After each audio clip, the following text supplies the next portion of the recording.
Welcome to Breaking Down Security Podcast. I'm your host, Brian Brake.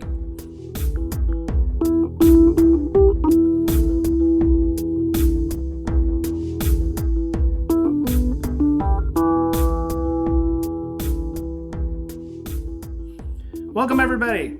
This is the new year, our 2017 series. Mr. Betcher, of course, is here with us. Say hello, Mr. Betcher. Hello. Yes.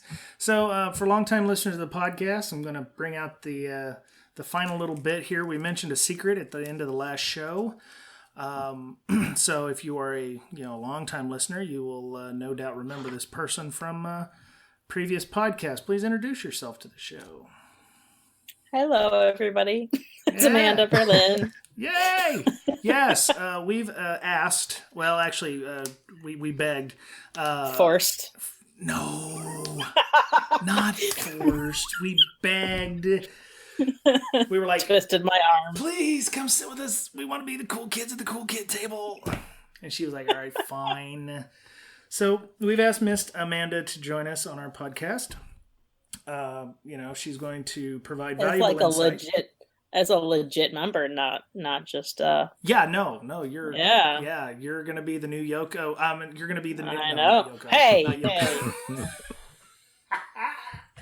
Not Yoko, and not a guest, extended guest person. We're gonna have you on permanent. So we thought you'd bring some very valuable point of view to the discussion. Some that I'm missing and Mr. Betcher's missing. So it's great to have you on, and you're still working at the other place that people can find out about on LinkedIn if they want to.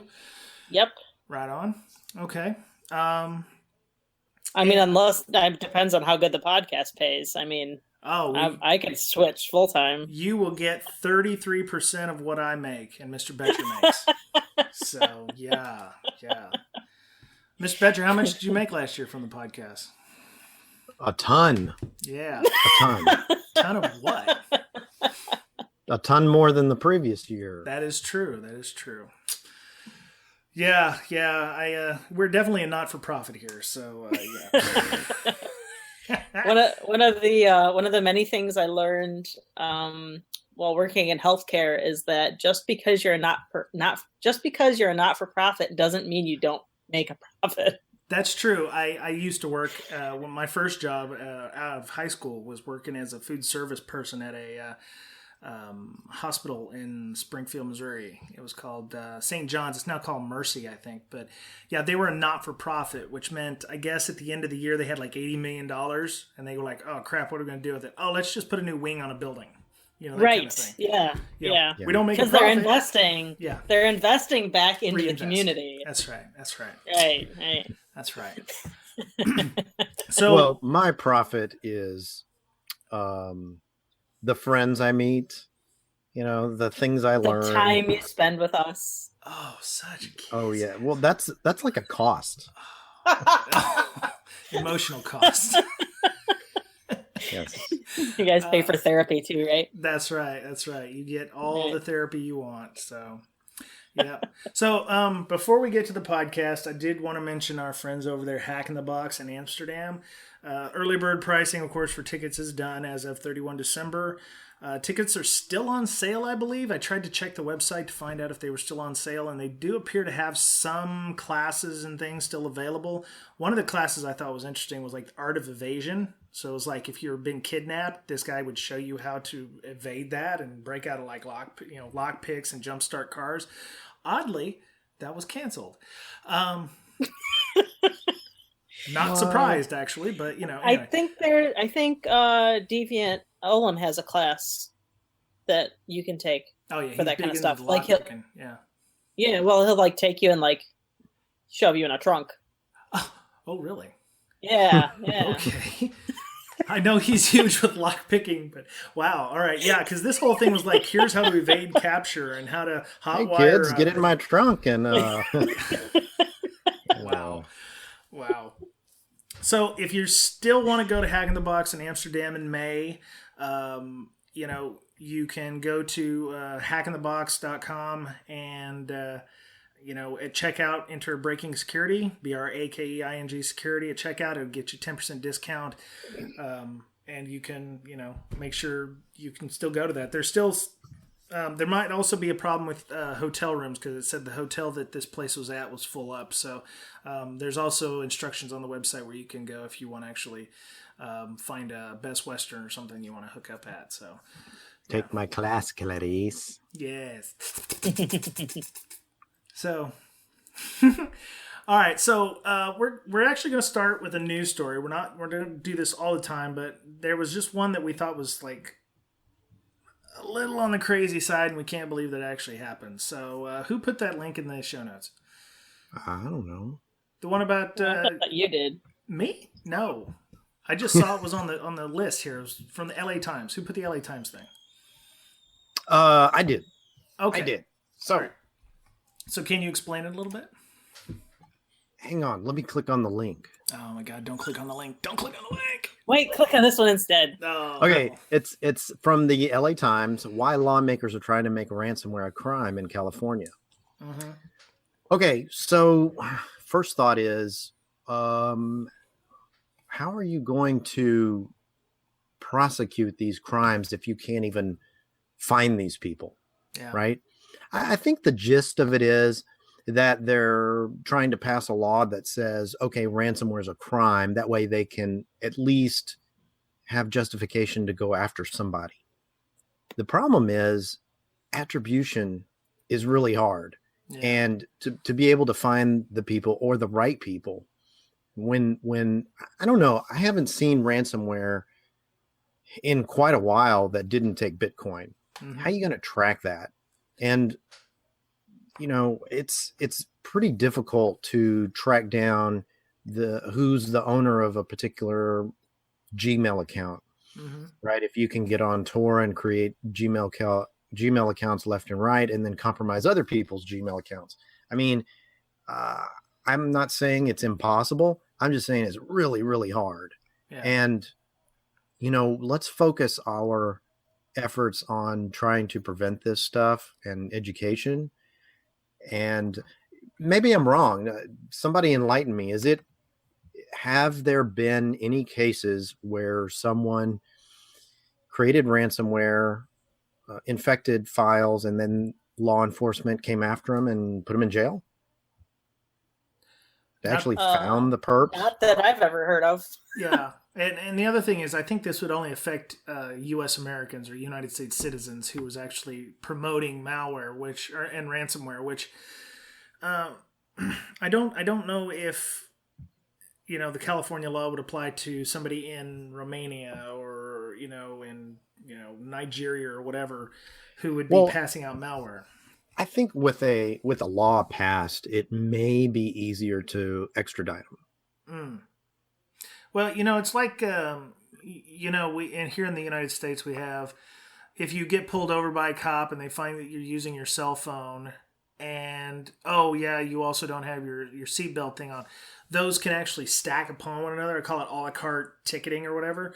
So, okay, you get a CFAA violation and, oh yeah, you were also doing malware and, this affected people in the state of California. So, once you're done being, indicted and charged for CFAA stuff, we can also send you to California when you're done with your jail sentence in New York State, which now it's a felony in California to be using malware, So you got CFAA violations and then you got malware or ransomware violations in the state of California. So as soon as you're done serving 10 years in the pokey in New York State, they'll extradite you to California to stand trial as well. That sounds reasonable. And I think they have to pass something, because if there's no law passed, it would be much harder to prosecute somebody if they did actually find somebody who created and distributed ransomware. Yeah. Have they ever though? So, I don't know that. So I just recently read a book on ransomware. I did like a tech review on a book on ransomware, and I mean, there weren't any specifics as far as finding a single person maybe that had created ransomware or distributed it or whatever. but there are certain classes of ransomware that are tied to certain hacking groups. Mm-hmm. Yeah.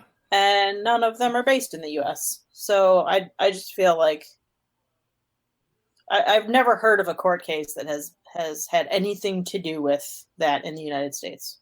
Yeah, I mean, on the face of it, the article looks like, it sounds like that lawmakers don't really understand how the whole internet thing works and how ransomware works, and that, the internet is worldwide and universal. So it comes off as kind of like they're kind of stupid for even trying to, implement this. But I can see where, they were talking about, so at the bottom of the article it says the federal level prosecutors use CFAA to target ransomware, but state prosecutors must pursue cases under laws against extortion or those target threats to injure a person or property have not been acted upon. So I guess it's harder to prosecute people under extortion unless you can show that actual damage has occurred. So if they pay that, and it makes sense, I guess, extortion, but so that doesn't quite fit computer crimes is what they're saying. So they've created something to specifically target that type of computer crime. So I guess that kind of makes sense as long as it stays fairly generic and only deals with ransomware, not gets into anything ugly. I don't see any real problem with it. Yeah, they say it's at least a step in the right direction, and it would go far in letting the perpetrators know that the state is taking it very seriously. So yeah, so those guys over in Romania are shaking in their boots. Absolutely. Yeah, they better think twice. Their Gucci leather boots is exactly right. So yeah. All right. So anybody see the ransomware article about the ransomware not infecting you if you watch training videos? I thought that was pretty interesting. So the idea is somebody found it, Michael Gillespie, security researcher. If you get infected, it gives you a link to 2 videos that you can watch. One of them, I believe, is actually on Bleeping Computer's website to talk about, educating yourself on malware. And if you don't watch them, then it will delete your stuff. But the idea is if you watch these through whatever interface they give you, they'll give you a decryption key and will actually decrypt your stuff. So we were talking before the show. This is might be an effective way to do security training every year. Have a little. Heck yeah. Yeah. A little. That's what we're gonna put in place. I'm sorry, your all of your past email gets deleted unless you go through user education training. My goodness.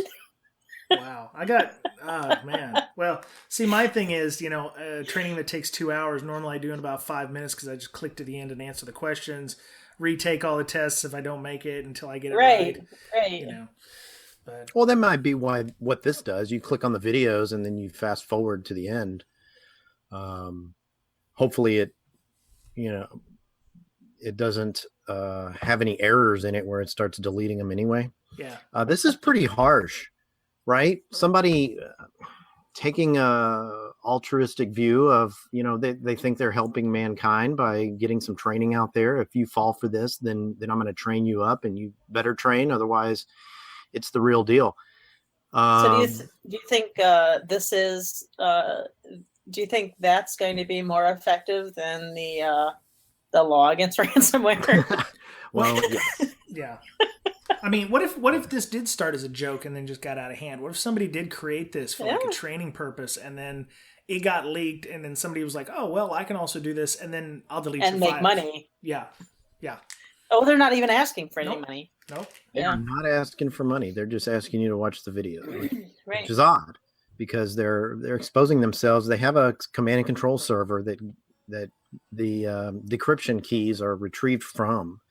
So, wow. Yeah. This is a crime. I take it, threatening people to remove all their files, etc. Even without the law, right? Well, you're threatening people with education, which, people don't want to learn. I was going to say, is that against the law? Yeah. It's like forcing people to watch Sesame Street or something. To learn Spanish or Dora the Explorer for Spanish. Right. Or we'll delete your files. So, yeah. I it's fairly harmless. I mean, there are worse ones out there. I mean, this one seems fairly decent. At least they do allow you to decrypt your files if you do watch the videos. So, I mean, that does make a lot of sense. So, all right. Well, enough of that. We're gonna get to actually the meat of our podcast this week, which is going to be on. We were going to talk about secure messaging. One of the things that got me over the past, well, at least around Christmas time and everything, was the creation of the new shiny security messaging program called Wire. Immediately, it hit the scene. Wire. Everybody's like, oh no, we need to start using Wire, and nobody could tell me why, other than it's better for messaging and stuff, and I didn't have a clue why. So I wanted to talk about that this week, find out what the big deal is. Anybody here use it? Yeah, I wanted to install it and see at least what it was all about. Okay, all right. So you've done a little bit of it. What makes it good? So first I did it just because why not have another messaging system, right? There you go. I looked on my phone earlier, and I probably have around 10 of them. Yeah. And I figured, everybody's talking about it. Might as well see what the fuss is about. So I've had Wicker, WhatsApp, Signal, Facebook Messenger, Slack, all of the different things. Mm-hmm. This I like just because you don't have to give out your phone number like you do for Signal. Okay. So that's a plus for me over Signal, just because not everybody has my phone number, but most people know my handle. So it's way easier to find somebody based on that as opposed to a phone number. Okay. And then I was looking more into there's not very much information out there so far. I mean, I know it's, I'm pretty sure it's open source. So I know there's a bunch of people trying to dig into it.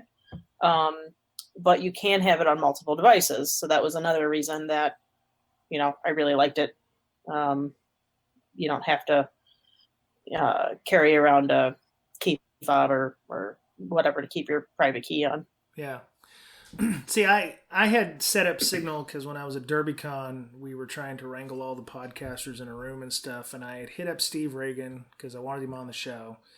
And he said, yeah, just send me a message on, just hit me up on Signal. And I'm like, oh, I'm not on Signal. And he kind of got real quiet, looked at me and goes, wow, you're a brave one, aren't you? And I said, what do you mean? He's like, yeah, you should probably check that Signal out. So I did. I checked it out. So, yeah, one of the first things was, I had to put in my phone number, which I was a little weird about doing. 2, you actually have to know people who have Signal, which, I texted him a few times, and he got caught up into something, which is why he didn't make it on our DerbyCon show. But yeah, it's like I've used WhatsApp, I've used Signal. I haven't used. There's other ones like Wicker and Whisper, and even Facebook Messenger uses the WhatsApp. I think he uses a WhatsApp protocol. Yeah. My problem with it is there's so many of these, and none of them talk to one another. Right. Which is it's a huge issue because you can't tell, Joe Average guy to just use one or the other. Which is like what you said. You got 10 messaging apps on your phone. Chat Roulette and Snapchat and Uber Chat What Up and I have a great Chat Roulette story. Booty Call, off the podcast. Yeah. So I mean, I know Mr. Betcher doesn't use any of them. Do you, Mr. Betcher? I don't use any messaging apps at all. Yeah, and you have to just snail mail. Just call you or send you an email, like a physical. He still uses old school Telegraph. Oh, Telegraph. Yeah. That's another one too. Yeah. Oh, yeah. Yeah. Telegram. Hey, you can't man in the middle Telegraph, right? Yeah. I mean, physically. True. You can tap the lines on, the Pony Express carrier or whatever. I don't know. He's in Texas, so, they got that technology, lack of it down there. So my problem is I can't tell my mother to go, okay, use Signal. And, it takes her so long to adopt something anyway when she's not used to doing it. I So- have to explain to her. Go ahead. So, but why would you want? All right. So I know I'm a security professional, whatever. Yes. But why, unless you are super secret and you have all of this, super secret texts and stuff that you're talking, why else would you need it? So everything that I've ever talked to anybody on like a one-on-one DM, Yeah. I can think of maybe 2 things that I would have cared if they were encrypted or not. Yeah, I don't want to try to use the argument of, well, I don't have anything to hide, because that's specious. In some cases there are things you do need to hide, and we were talking about having perfect forward secrecy, and not allowing a secure message now that you may send to somebody 10 years later being able to be decrypted. Right. But I feel like it being able to be decrypted later on is important. Yeah. If you decide to go with encrypted chat or whatever. Yeah, you don't want to be able to have it decrypted if, Well, I'll give it a stab. Okay. Okay, there's a book called 3 Felonies a Day: How the Feds Target the Innocent. Basically, the gist of it is that we all commit 3 felonies a day, just living our lives. Really? But there's so many laws out there that you can't help but commit 3 felonies a day on average. All right. So, going to messaging, you're having a conversation with somebody, and your ISP or your carrier stores all that data. Mm-hmm. Right? They store all your messages. This gives somebody who has the money or the authority to grab all those messages and read them. Yeah. So if they wanted to nail you with something, as Brake was mentioning earlier, they'll get you for one thing and then another and then another, and then just tack on other crimes. If you're wanted for one thing, they could probably find something that you're talking about with someone who may or may not in the future commit crimes as well. So then you're associated with those people. Sure. Right. And it could be even just metadata. Right. Yeah. So Right. with Signal, you have that person's phone number, I guess, in the clear. All right. So you're talking with that person. You just don't know what could come up in the future. Yeah. When all your messages are stored. Yeah. Well, I get that, and some things you're doing today may have a legal gray area that you're doing that may or may not be illegal. 10 years down the line may be supremely illegal and not have any kind of, what do they call that? Where expiration date, So let's say, I don't know, I just crossed the street against the light, and then jaywalking becomes like a Class A felony in 10 years. They could have messages on you going, I crossed the street, 10 years ago, and they could put you in jail. And your GPS location to prove it, too. Yeah, exactly. I'm sure that's Right. stored somewhere. Right. Yeah. Right. So, God forbid, Brake, you run for president someday. They could get all your messages, right, and post them up on, online. Delete. Yeah, no, not completely.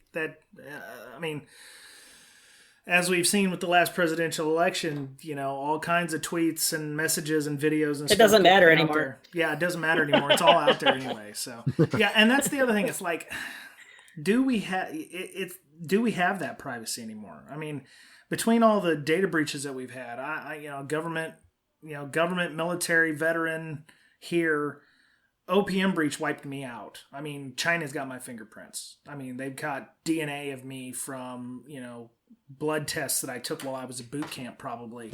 They could probably clone me. They probably have cloned me. There's probably another Breaking Down Security podcast in China that's been going on. But they have a whole warehouse of you. I cannot have privacy that doesn't exist anymore. I mean, I can carve out a fake identity, which, of course, by doing so could be illegal in the future. And as we've seen in some court cases recently, those can be used to uncover wrongdoing. But, I don't have any expectation of privacy anymore because I don't have any. So why use secure messaging?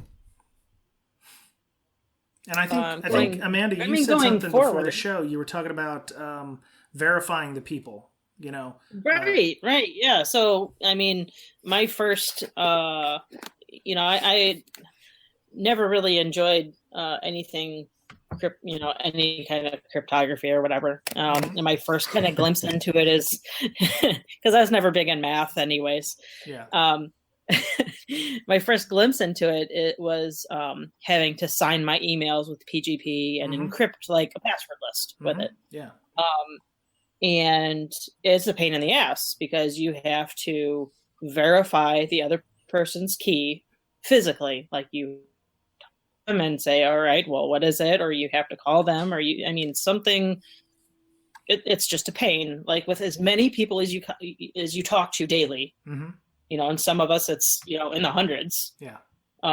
That's just it basically impossible, especially if you plan on, recycling those at any point in time because you have to start it all over again. It's just not that easy to do. Yeah, I must have burned through about 8 different PGP keys. So there's some people out there who may have 8 PGP keys of me. They don't know if it's actually still a legit key or, what's available out there. And some of the messaging stuff is that way. When I was on Signal, I have a friend of mine, he just lives down the street, but, I found out he had Signal. He's like, oh yeah, just send me a Signal message. And then 2 months later, after he'd had a European trip, I guess he had to change his phone number or something, but I did so. It still had his name in the system, but when I tried to send it, it was like, hey, this guy's number has changed. Do you still trust him? I'm like, yeah, sure, why not? It's like I didn't even bother to verify that. It's like the SSH keys when you're logging into a server for the first time. It's like, do you actually literally go to the IT admin who runs the server and go, is this the server key for this system? Man, we should start doing that. Do you know how annoying we would get? My IT people would kill me. They'd be like, okay, break. Just chill. Don't you don't have to do that. Nobody else does that but you. You're crazy. So, yeah, nobody ever verifies those server keys. They say yes and go on because they assume that they haven't been man in the middle. There's the assumption and the risk accepted that you haven't been man in the middle on your SSH connection and that everything's all copacetic. Same thing with Signal. I just started messaging that guy again. I don't know if it's him or somebody else. Right. Yep. It's the government. It is the government. So, yeah. I just, the other thing I've got with it's the interoperability. You can't a wire person can talk to a person with WhatsApp or Wicker or Wire or Whisper or Telegram or whatever the hell they've got, and there needs to be some kind of open protocol that they all support. Which I asked the people from Wire, or at least somebody who was knowledgeable about it, and they're like, "Yeah, that's not on the roadmap." And I'm like, "It kind of needs to be because at this point, it's like." I have Ubuntu Linux. You're using Slackware. I can't talk to you or do anything having to do with you because we don't have the same version of, Linux. Right. And that's stupid. I mean, there's enough open protocols out there or enough open, type of transports that you should be able to have some kind of interoperability between these security messaging systems. So, I mean, WhatsApp is used by Facebook Messenger. It seems to be fairly robust. They could all support WhatsApp, or at least the protocol behind it, or have a library for it. Import a library. It's not that difficult. And then everybody would be able to do OTR or whatever through the WhatsApp protocol at a minimum. At least have something at a minimum. And then it's like, oh, well, if you want to use Wire, we have all these extra little cool things over here on the side that you can do. They'll make you even more secure than just using WhatsApp. So, I don't know. It'd be nice. Like I complained, and I see why some people wouldn't want to. But I complained that I would really like one messaging app. Like it will work with Twitter. It will work with Facebook. It will work with Google Hangouts. But I mean, I see why you would not want to do that as well, because that's kind of putting all your eggs in one basket. Yeah. But then again, I would not have to have 10 different apps installed. And when I have, 6 desktops going on, remembering what sound is from what app. Yeah.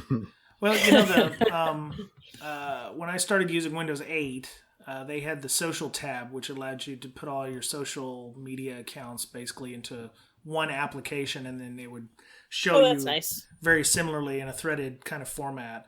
I didn't use it obviously because it wigged me out, because I was like, I was being forced to use Windows 8 at the time, so I was like, let's not do Windows 8 so much. But that was the closest thing I seen that actually worked fairly well. I do know that things like Slack does IRC kind of gateways, so you can do some integration with that if you wanted to. That makes all the old school IRC people super happy. I bet. You ought to petition for California to pass a law that says that all messaging apps have to be compliant with each other. Yeah. Well, to be fair, they probably still use text messaging themselves, but I just recently uninstalled Signal because I don't really have any use for it. I mean, I've talked to one person on Signal right now. Really? Yeah, that's it. Yeah, I think we're suffering. Go ahead. It appears that Wire, I've been reading the white paper, probably, from what I gather, stores all your metadata somewhere. Oh. So they can, generate crash reports and junk like that. Well, yeah. See, there's a metadata issue too, because even if the message is encrypted, you still have to have a source and a destination, which you have to have. It's like email. They're like, well, yeah, or phone logs or something. Okay, yeah, we don't have to listen to your calls, but we know you contacted a pharmacy, and I wonder if they purge it after so long. If they store it at all, it will only take a matter of time and a court order for them to start collecting it and not deleting it.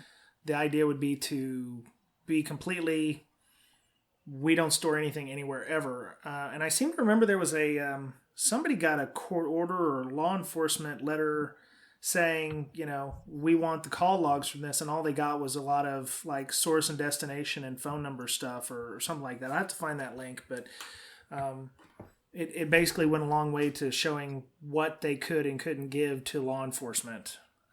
Okay. But yeah, if Wire's going to do it right, you don't want to have anything to do with storing anything anywhere. Which, if they are doing so, is already defeating the purpose of they need aggregated usage statistics. Come on. I don't look. You don't need those kinds of metrics when you're doing messaging apps. Those are just not metrics you want to collect. So, yeah. So, I look forward to I think that's a new shiny thing too. I mean, the minute Wire came out, there are some heavyweights behind it. There's some fairly smart people who are working on that. So, if it works out, the thing I really, really like about it is it has Giphy integrated. Oh, great. Yeah, somebody already asked us on our Slack channel if we had Giphy integrated. If you could install Giphy, I could probably communicate in just GIFs.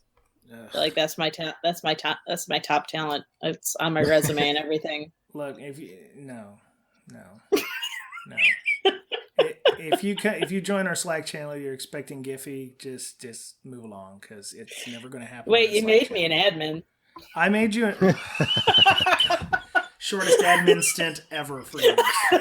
Shortest admin stint for you ever. Kills me. I was just like, the good thing is you can't turn that stuff off. But damn. Yeah.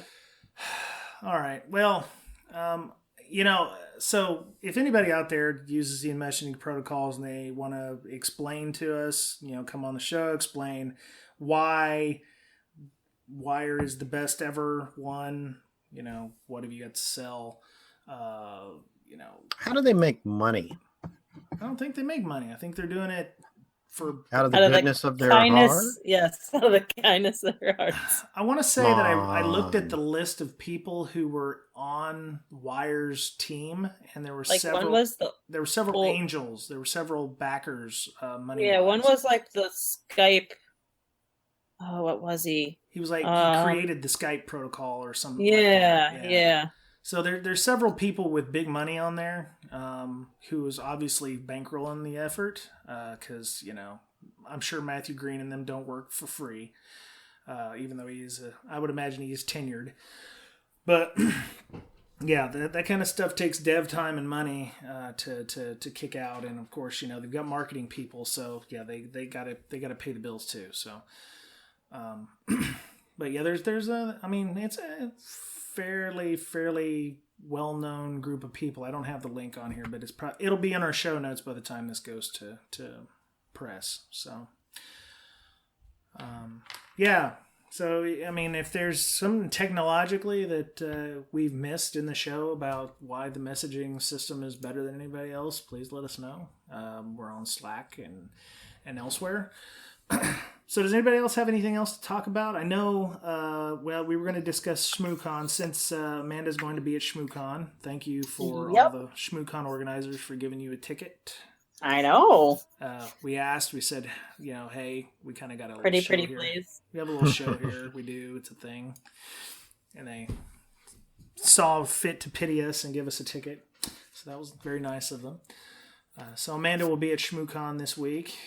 And I was going to go anyways, but I was just going to be in the bar the whole time. Oh, yeah. I'll still be in the bar the whole time, but now I'll have a ticket too. Well, you might as well go and learn something, Yeah. Are they cool tickets? Are they like, Raspberries or something? So last year they were pretty cool. They were circuit boards that were die cut to look like bikes and like the little wheels spun. Okay. But I don't know if it was the process they used to die cut it or laser cut it or the board or whatever. It smelled so bad. Like it gave me a headache. It wasn't Ugh. I don't know what it was. Whatever the smell was, I don't know if it was the chemical on it. I don't know. It was really bad. And then mine ended up breaking anyways. That's a shame. Watch out for that cadmium. Right. Yeah, it'll give you superpowers. Don't lick it. Yeah. So, I love the eggs.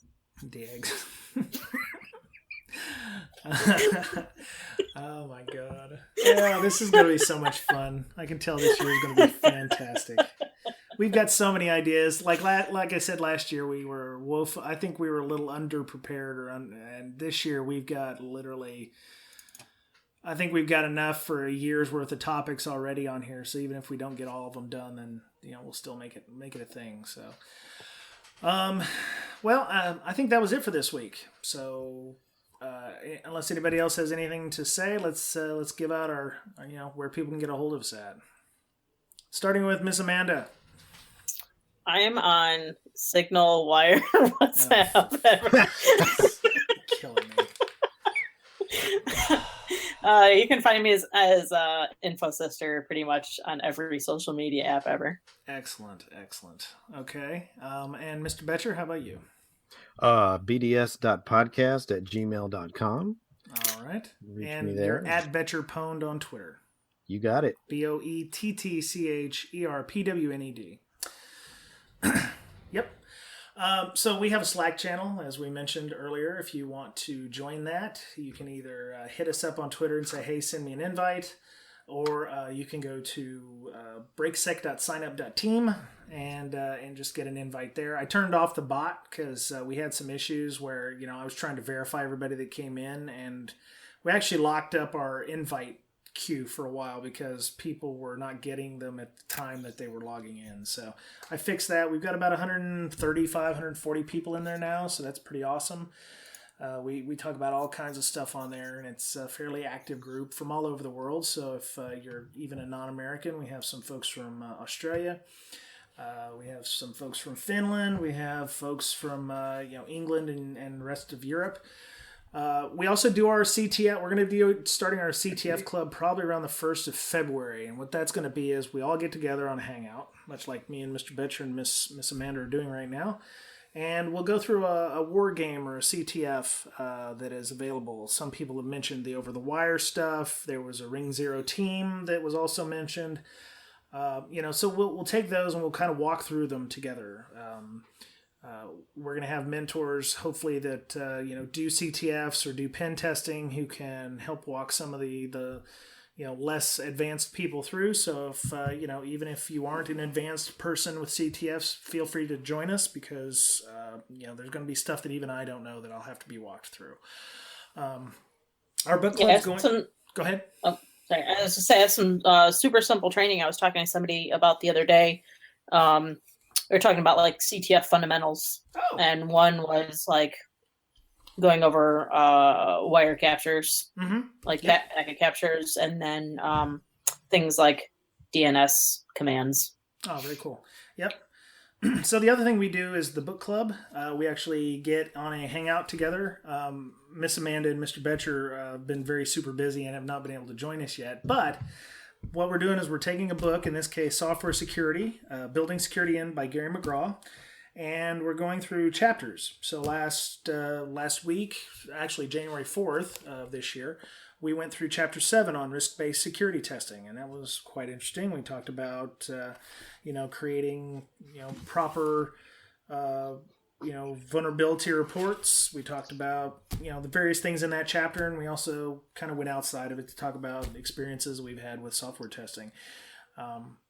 We're planning on finishing this book up in the next month or so, so we're looking for ideas for other books. Either it be Miss Amanda's new book from O'Reilly with Mr. Lee Brotherston, Defensive Security Handbook. Yay! We thought about doing the practical packet analysis with Chris Sanders. He's expressed an interest in even coming on the show and discussing packet analysis with us, so we're trying to lock that down. His third edition of that book is actually on order on No Starch, which you can go get, which I'm sure he'll love the plug. So, go and get that. It's a good book. I got the second edition book. It's just a fantastic resource. So, we're on Slack. Please feel free to join us on there. Really, really good times. We're on Twitter at Breaksec, BRAKESEC. You can follow me personally at Brian Brake, BRYANBRAKE. And we're on a lot of different social media outlets. We don't always update them, but so we're on Facebook, we're on LinkedIn, we have a Tumblr. We're on SoundCloud and YouTube. We have a YouTube channel that just has the videos and stuff. Mr. Betcher's going to start doing his malware stuff, hopefully in the near future. So there should be some videos on there about malware detection and how to do so. Probably heavily influenced with LogMD, but that's a nice free program if you want to check that out too. IMF Security, right? You got it. Right on. IMFsecurity.com. Yes, IMFsecurity.com. All right. Well, 2017 is going to be awesome. I'm not there yet. I almost said 2016. 2017, I think, is going to be awesome. So a lot to learn, a lot to do, and I hope everybody, if you've joined us from other podcasts, welcome aboard and hang on. It's going to be a fun ride. So that was it for this week on Breaking Down Security. Have a great week. And Miss Amanda, Mr. Betcher, I will talk to you all again real soon. Bye-bye. Bye. Thank you.